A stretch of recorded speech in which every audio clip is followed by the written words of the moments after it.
This is the Town of Fairfield's Economic Development Commission meeting of Thursday, October 6th. It's now 8:32. Did you want to record? I did. Oh. I think it's recording. I say yes. Yeah. So why don't we do have a new commission member joining us. Exactly. And so I thought maybe we'd go around the room and introduce ourselves, although I think we've all done. No, that's fair. That's fair. So we do want to welcome Jen Anderson officially, so we appreciate you being a part of it. I'm Kevin Lesko, Commissioner, and Stephen Rosato, also Justin Beck, oh, sorry. No, go ahead. I'm out, I'm sort of in here. Jen, if you have a few words that you'd like to share with us, Sure. your time in Fairfield and your occupation and a little bit of experience. Sure. So I have lived in the town. I went to school at Fairfield University, so that was in the late 90s, and I've lived in Fairfield since 2002.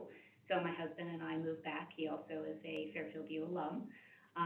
So we live in the town. We've got 3 kids at Roger Ludlow Middle School, and I work at Fairfield University. Actually, I spent 17 years down in Stanford at Pitney Bowes prior to coming back to Fairfield, and have been with Fairfield the past 8 years as the head of marketing and communications.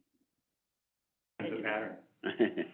Yeah, that commute to Stanford got a little rough, especially with 3 young kids. So the timing was actually ideal. Now I'm about a mile from work, so it's quite nice. Very nice. Well, thank you. Yeah. Thank you. Welcome. And we work very closely with Jen and her team at Fairfield U, so we're delighted to have her join the commission. Yes, I can see that. Yep. I can see how that could work. So, excellent. All right. And I don't think we have any commission members on the line, but we do have several members of the public, and artist Don Peterson joining us online. Welcome, everyone. Yes. All right. Say Colin Colburn, I'm on the line, actually. Oh, so okay. Hey, Colin, how are you? Hey. You Good. didn't have a name Sorry. there, so- Sorry I can't be there. I'm traveling today, so I'll be on the phone. Perfect. Thank So, you, Colin. I'm not sure if everyone's had the opportunity to look at last month's minutes, and if you have, if I can have a motion to motion. get those? Motion. Second, excellent, all in favor? Aye. All right, excellent, so that housekeeping out of the way, and let's push forward with Mark today.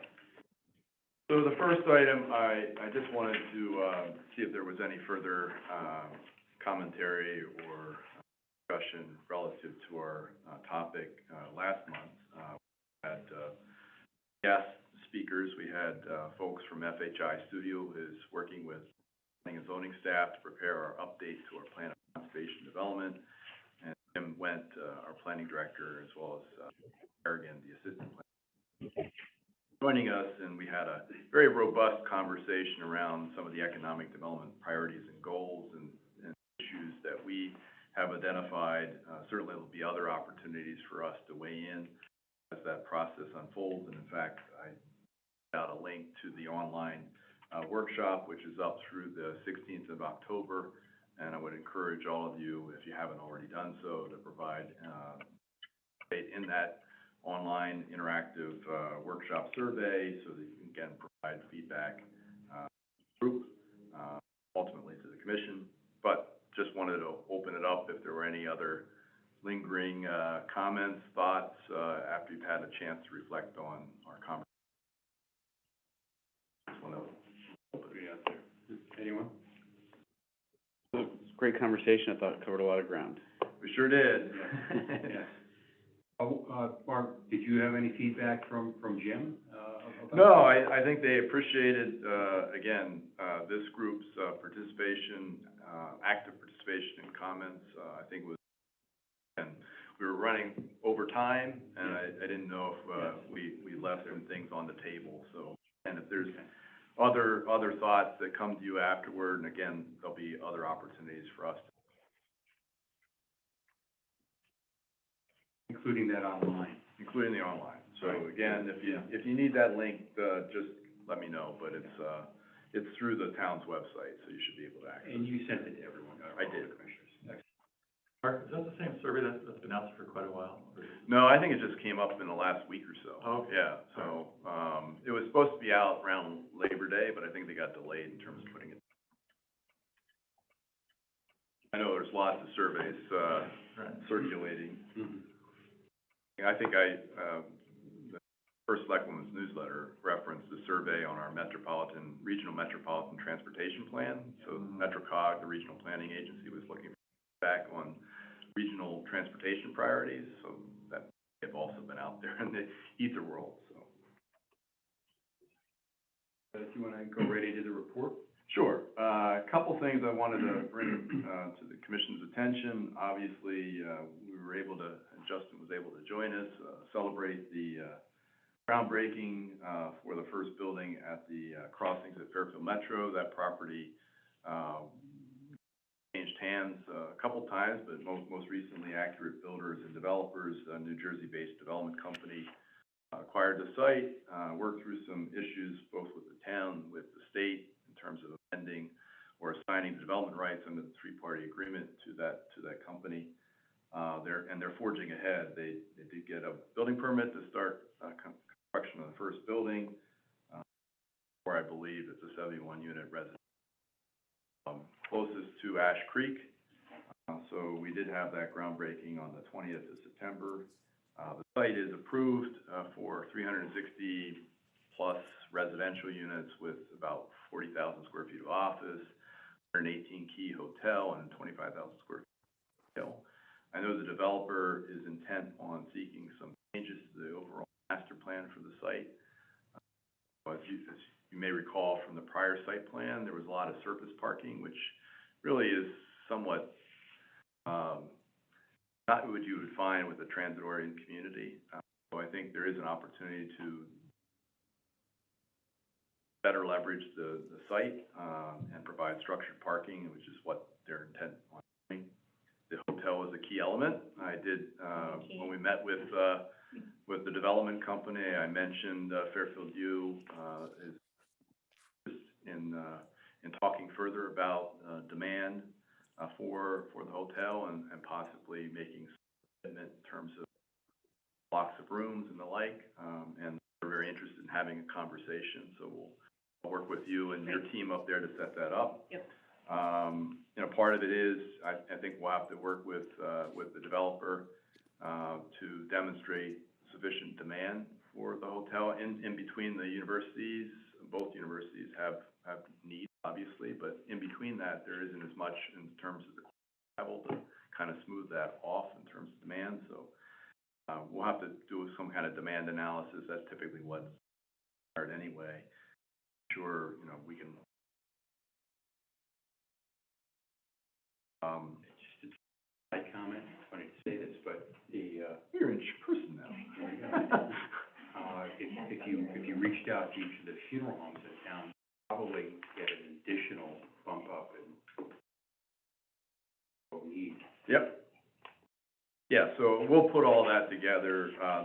And we also have interest from a co-working operator, which is something we've been long looking for in town, especially now with a lot of folks working from home at least part of the time. That's certainly increased with the pandemic. We don't see that trend abating. So again, this provides another opportunity there to meet some of the office demand areas. So just beginning that process, but I did want to call out that work is finally underway, and that's all good. I think we did meet with the developer this past week just to talk about next steps, given his intent to again seek a master plan.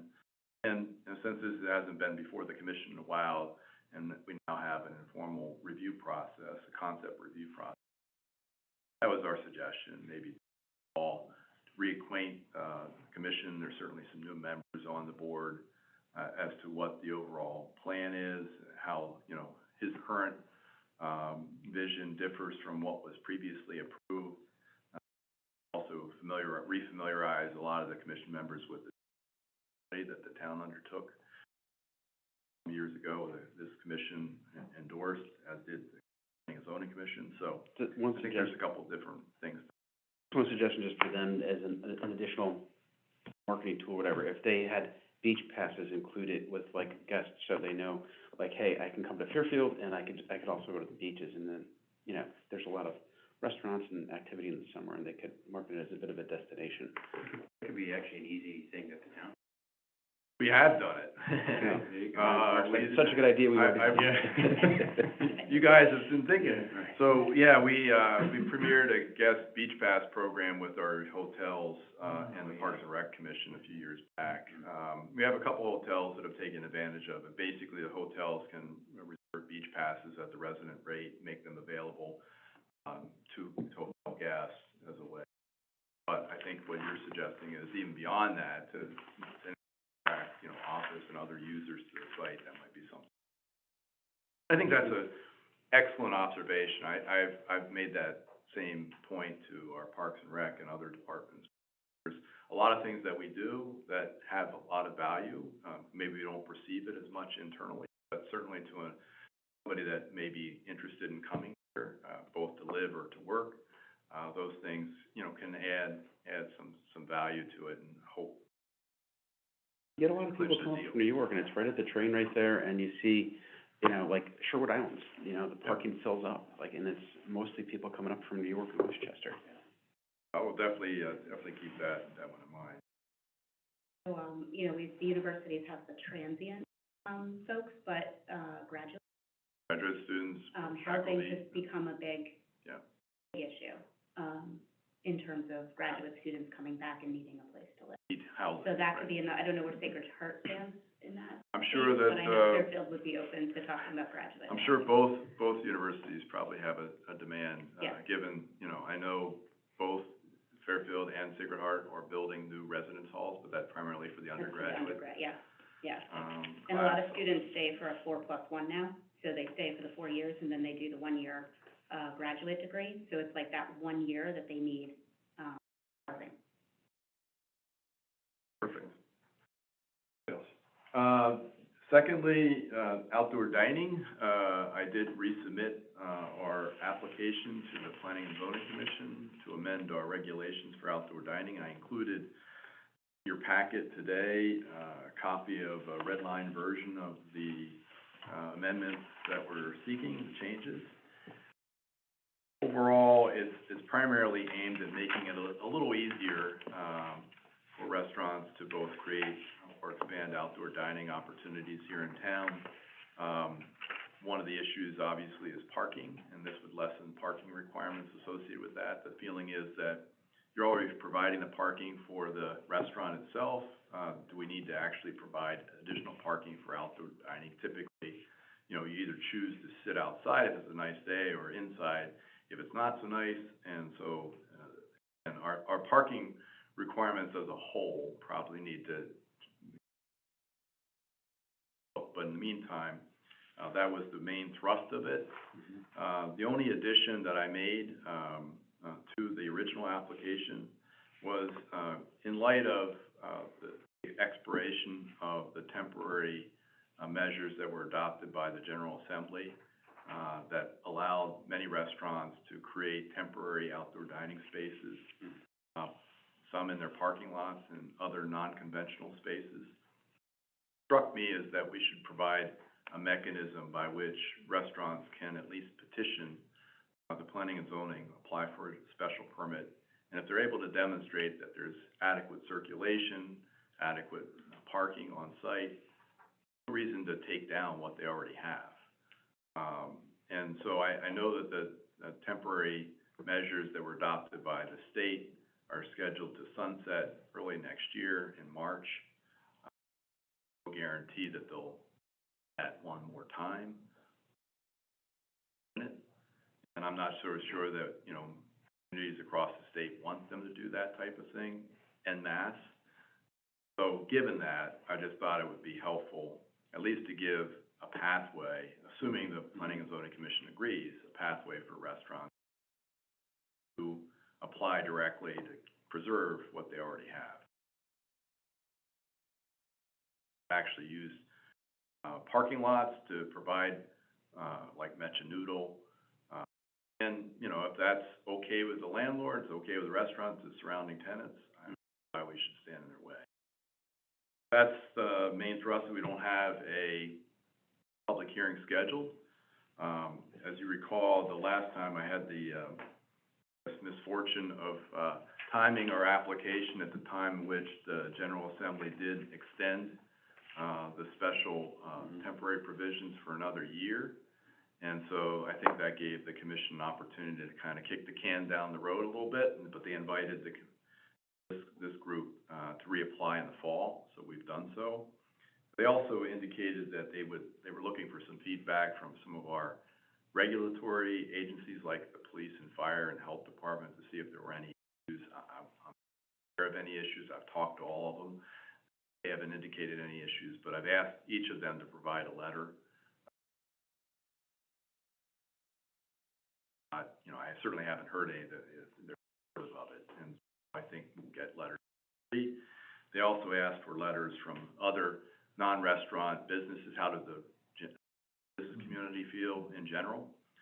So again, I've reached out to a number of retailers and other businesses, particularly those that are located in close proximity to a restaurant, and asked them to provide some feedback. So I'm getting letters from probably all of which are very much in support of. And we also collected 1,500 signatures on a petition. So all that will be packaged up and part of our application to keep you posted as to when we actually get a public hearing date. That is a lot of hoops. It is a lot of hoops. You'd think it's a no-brainer, but, Say no more. there is no such thing as Say no no-brainers anymore. Good job.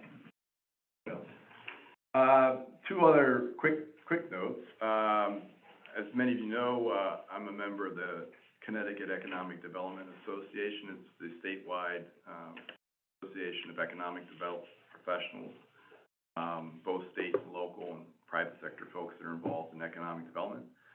We have an annual meeting. It's a networking event, but also a program, event as well. It was supposed to be in Stamford, but, Stanford wasn't able to get its act together, so I volunteered Fairfield, and we're going to have the annual meeting here in Fairfield on the 18th of October at the Jackie Durrell Pavilion. I thought that'd be great, to have it on the beach. There'll be refreshments, heavy hors d'oeuvre, light bites, and some wine, beer, and other cocktails. If you're interested in attending, here in our backyard, let me know. I'm happy to use the link, and you get a ticket. Cindy Bigelow is going to attend and be our guest speaker. He asked if I could do it as an interview format, and I said, of course. So the program is from 2 to 5 on the 18th of October here in Fairfield. So pleased to play host to that group. We haven't done so in a while, so. And lastly, I think all of you know that I've been working with the Stratfield Village Association, trying to get this project to do some pedestrian street enhancements to the Four Corners section of Stratfield. We did put it out to bid. The bids came in well over budget, unfortunately. And so we've been engaged both with our design engineer and the apparent low bidder to do some value engineering. We've trimmed the scope of the project and the cost by some $360,000. We're still about $150,000 short of the goal, but I think we have a plan now to identify where that money might come from, and hopefully move forward and present that to the Board of Selectmen later this month. If we need to go back to the Board of Finance, that as well. Money around from one pot that's not using it to normal approval. So I guess it's moving ahead. I wish it were moving a lot faster. I've spent 3 years trying to get this done. I know the Village Association is very anxious. Hopeful that we can actually here, although time is getting short before we hit. Not so great to be doing concrete or asphalt work. So that's the other thing that I just wanted to bring to your attention. Didn't I read somewhere that the association there? Yeah, Raised a bunch of money. SBA raised $150,000. So the total project is about $1.4 million. We received, my office applied and received a $650,000 grant for the town. We got $150,000 from SBA. There's some money from ARPA that's going into the project. And, we thought it would be sufficient, but again, because of the pandemic and other things, just the design review process with DOT, we've submitted and revised plans 3 times with DOT, which all ended up costing some more money and time. By the time we put it out to bid, we're in a different cost environment right now. So, yeah, I wasn't surprised it was over budget. It's just unfortunate, but we really want to get the project done. I can move on, the neighbor can move on, and we can all celebrate, what's a great project. So that's briefly it. I did include in your packet 2 other things. One, Restaurant Week's coming up on the 24th through 6th, and thank you to Fairfield University, one of our sponsors, for that event. We have 24 restaurants participating this year. A little on the low side. I've been talking to restaurants. Again, they're having the same issues, both from a staffing standpoint, as well as a cost standpoint. The cost of all their materials and food has gone up, and some have just said, I can't do it this year. So we're working with the dozen that are. We have, if Beverly were here, she would mention the Harvest Market on the 15th of October is coming up. We work with the Chamber to present that, and the Halloween on the Green, our partners at 30th. We're excited by all that. To add that there is a Rotary Beer Garden at the Sun Tavern on the same day as the Harvest Festival or the Harvest Market. So those available, please. Anything I missed, or any other questions from the? We're gonna do the Halloween haunt at the cemetery. They are. It's returning this year. It's great. Yeah. All right, any committee updates? Well, I don't think there are any. One is, I didn't, so one of the groups that we were looking at, Rob, Valerie, was exploring, the demand for a restaurant on the waterfront. And while I think that was part of the Parks and Rec, at least the concept was there.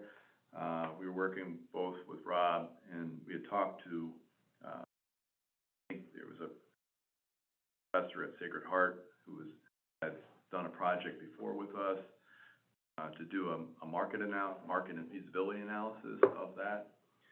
Kind of, now that Rob's left and moved on, relocated, kind of fallen by the wayside. So I don't know, and I haven't talked to Valerie up at the to see where she is with her students all semester, but that was the only.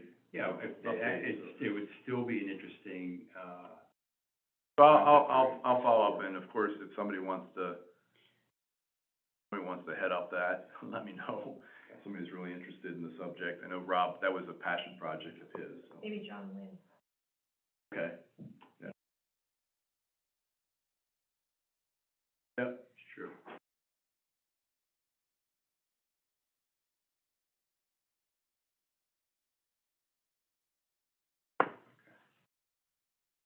And we've talked about like a celebratory Taste of Fairfield style event, so aspirational, I guess, is what. Right. Very aspirational. What about any updates on development? Well, I mentioned, I think you probably already know that, we had provided a letter in, with respect to the proposed application. And the commission did deny that application, surprisingly. I had reached out to the developer, had extensive conversations before he filed, application under B, and then subsequent to that, indicating that, we would like to, thought we were making progress. residential in some kind of mixed-use configuration downtown makes a lot of sense. It's just scale, which he proposed at 100% residential, which was necessary on 830G, wasn't appropriate. And, you know, obviously there are some key infrastructure challenges there. Sewer capacity is one. The area is prone to flooding. Those are raised. And, you know, frankly, the design, the architectural design of the building was not what we would hope or expect. Right. So I've communicated all that to him, and, you know, again, he's not a very experienced developer.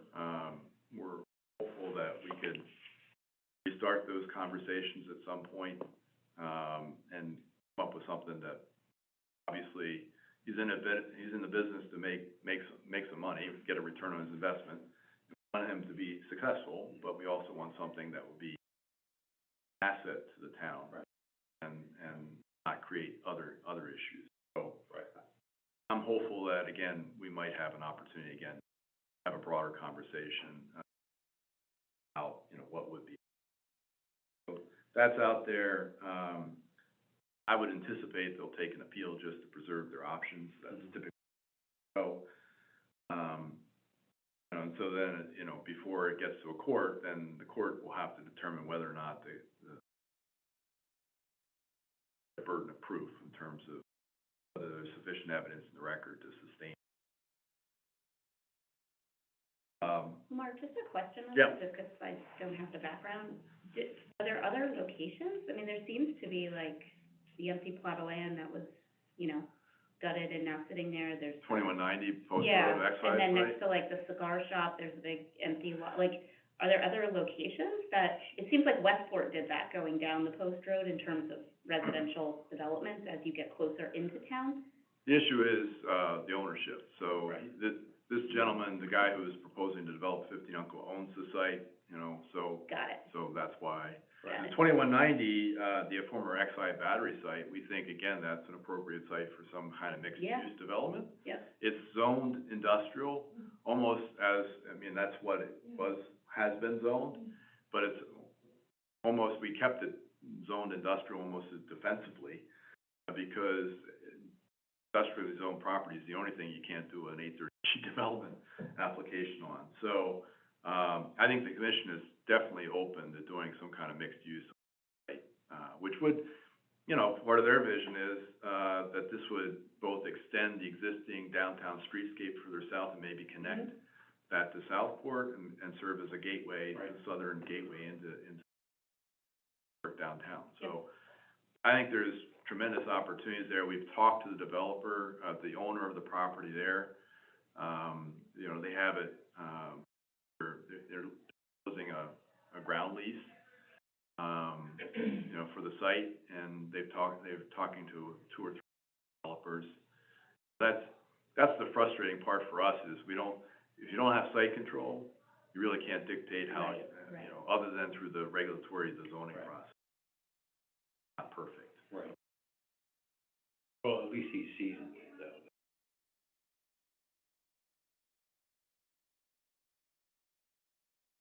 Yeah. First does, yeah.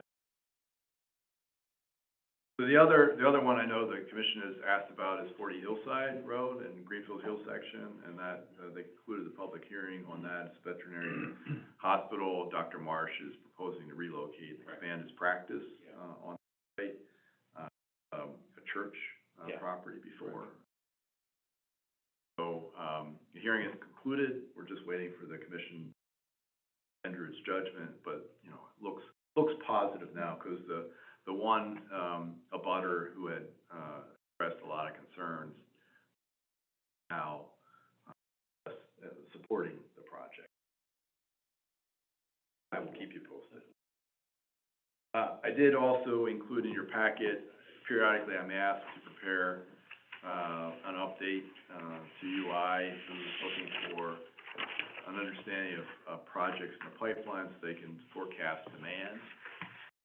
But this is our active list of major projects. Ones at both universities. We still have projects to build new residence halls, and we're anxiously waiting the opening of the new, I didn't put the new name of, November the 9th, Alumni Hall, but hopefully. it's, coming up soon. Yeah. And SHU's doing their hockey arena too, but you'll see quite a few are still residential. We do have the medical office up on the former plant factory site, which is going back and forth between medical office and residential. But now they're actively, they're actually doing site work. I don't know if they haven't pulled a building permit for foundation work or anything like that, but they are,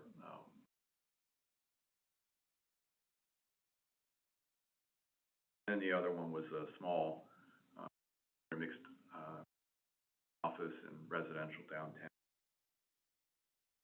Which, they just posted. Just using that one lot? Just using that one lot. Interesting. The site, the property next door is owned by a different, Yeah. David Pollock. Yes, yeah, so it's not gonna be sold. So that's it for, I'm, again, happy to answer any questions if I left anything off. I didn't include, sites like Exide because we don't have a development proposal on it, but we also have interest, there's a purchase and sale agreement for the property at 81 Black Rock Turnpike, which is right next door to Fairfield Metro. Talking to,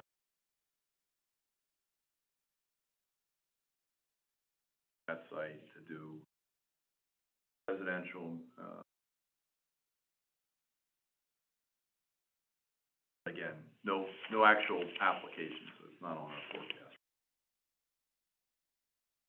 Questions? I'll throw in a bunch at you, so. Very, very good. All right.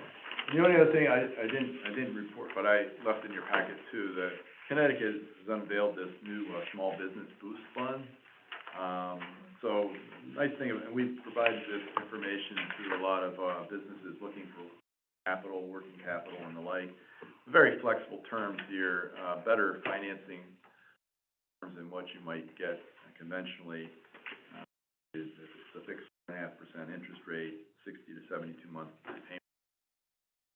Use it for a variety of different things, including, we're trying to get the word out to those, businesses and in town or have other capital requirements. Give you a sheet, so in case you're in conversation with anyone you know, or, pass it along, and if any questions, have them talk to me directly, and I'll be there, try to answer the question.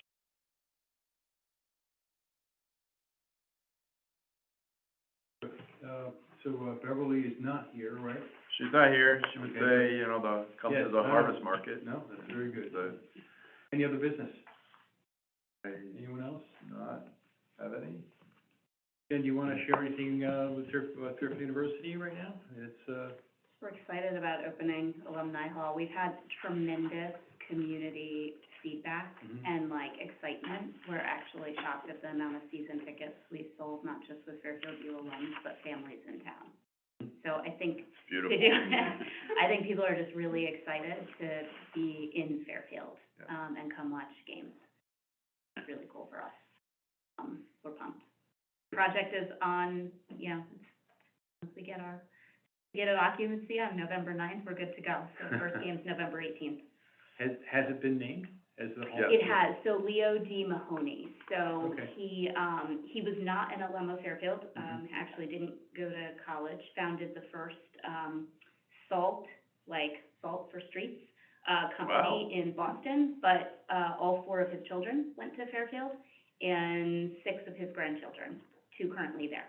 Wow. So the family named it after, Nice. what was his name? Leo D. Mahoney. What will take place? Obviously basketball. So obviously basketball, volleyball starting next season, Fairfield Prep, all of their games will be in Alumni Hall. And then, the idea would be if we can do gubernatorial debates and things like that, maybe some concerts, but more, we'd like to have it more on the academic side. So big name speakers and things of that nature, but we're gonna get through the season, operationally, so it's obviously a whole new system, a whole new structure to operate. the arena.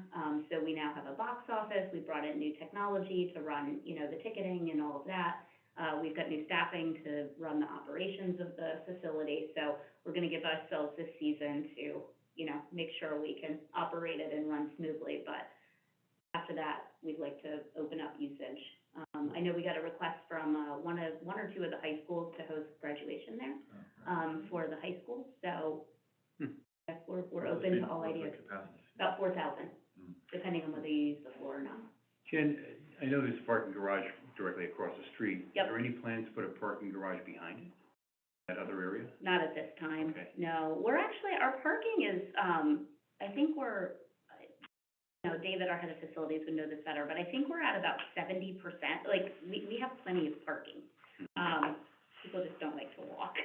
Right. This is They like true. to- Right. They like Well, to and park again, I close mean, to if where you're they looking at are, it, right, yeah. including our students. Oh, yeah, no, Um, that's true. So right now, we have ample parking, Mhm. but again, we'll have to see how the Yeah. flow of traffic goes, Because but the back section is actually sets itself very nicely, because it's low. it's low. And it drops Yeah, it's in, lower. and like, no one would ever know it's there. Yeah. Really, you've got. Alumni Hall actually only took, I wanna say 20 parking spots offline, Yeah, just 'cause it expanded a Yeah, little bit, yeah. but once the construction site is cleaned up, we'll actually gain all that parking back. mhm, So, and then we put new spots up by the new townhouse units, up on the north end of campus, mhm, to hopefully help with student yeah, parking, Yeah. in that area. yeah.